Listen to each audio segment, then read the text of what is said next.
Can you feel it? The salt in the air? That damp chill of the morning, right before the sun comes up? Just think about that for a second. Seriously, what would you be willing to let go of right now, in this moment? Okay, so the sea is quiet. It's that early morning stillness, and you can smell it, can't you? That mix of salt and wet rope, a smell you've known your entire life. And your hands, they're just raw. Your muscles ache. The nets are so heavy, filled with yesterday's hard work. It's this constant reminder that every single day is a fight just to survive.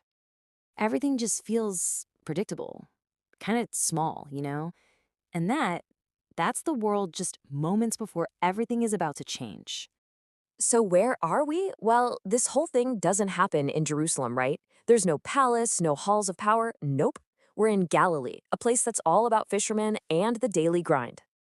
And this was their life. Just this constant, repeating rhythm. Cast the net, pull the net, hope for a catch. That's it. These guys had rough hands and honestly, probably pretty small dreams, because survival was the name of the game. Peter, Andrew, James, and John, they weren't out there looking for a Messiah. They were just trying to catch some fish. And then, out of nowhere, Jesus just walks by.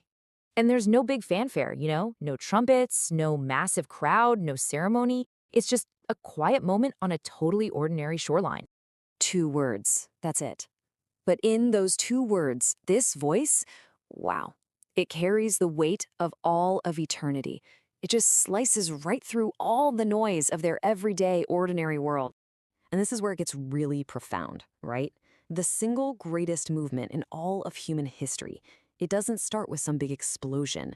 It starts with a whisper, a simple invitation to a couple of regular guys who were just mending their nets. But here's the thing.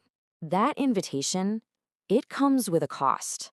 And how these guys respond, well, it's something that should honestly shake us up a little bit.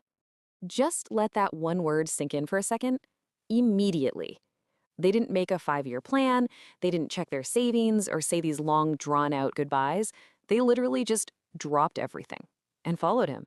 Because you have to understand, the net here is so much more than just a fishing net. It's their security. It's their identity.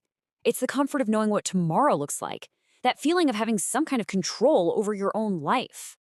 And doesn't that just hit the nail on the head for the conflict in all of us? We say we want the kingdom, but man, we want to hang on to our nets. We want Christ, but we're not so sure about the price tag of truly surrendering everything. But look, leaving something behind always means you're stepping into something new. And what Jesus is offering here, it's not a safer life. Not at all. It's a meaningful one. The real promise is in the brand new identity he's about to give them. And just listen to the authority in his words. He doesn't say, hey, you should try to be, or maybe you could become. No, it's a flat-out declaration. I will make you. See, Jesus isn't looking to recruit talented people. He's in the business of transforming hearts from the inside out. I mean, what an incredible trade-off. They thought they were just giving something up, leaving it all behind. But what was really happening was they were stepping into a story that was so much bigger than just surviving another day. Their entire purpose was getting a total rewrite. They went from catching fish to catching souls, from a story about hard labor to a story about true glory. And you know what? That call didn't just end there back on the shores of Galilee. It's still echoing right now, today, on the shorelines of our own ordinary lives, in our daily routines, in those quiet moments. He is still walking by. He is still saying, follow me. So the real question for us isn't, is he calling? The question is, what are the nets that you're still clinging to? And what do those nets look like for us? Well, maybe it's the net of just being comfortable, or maybe it's in addiction, or just the million distractions that we let fill up our days. It could be that fear of change, or needing other people's approval, or that deep down desire to feel like we're the ones in control. But, and this is so important, here's the good news. Here's the hope that's at the very heart of this whole story. The kingdom of God, it doesn't belong to the people who hold on the tightest. It belongs to those who let go. It's not advanced by our comfort, it's advanced by our surrender. It's for those with open hands, not clenched fists.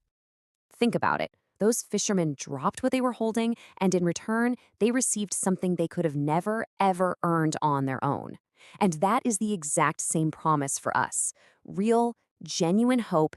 It's waiting for us right on the other side of letting go. So, I just want to leave you with this one question to think about. If you had to let go of one net in your life today, just one, which one would be the absolute hardest to release?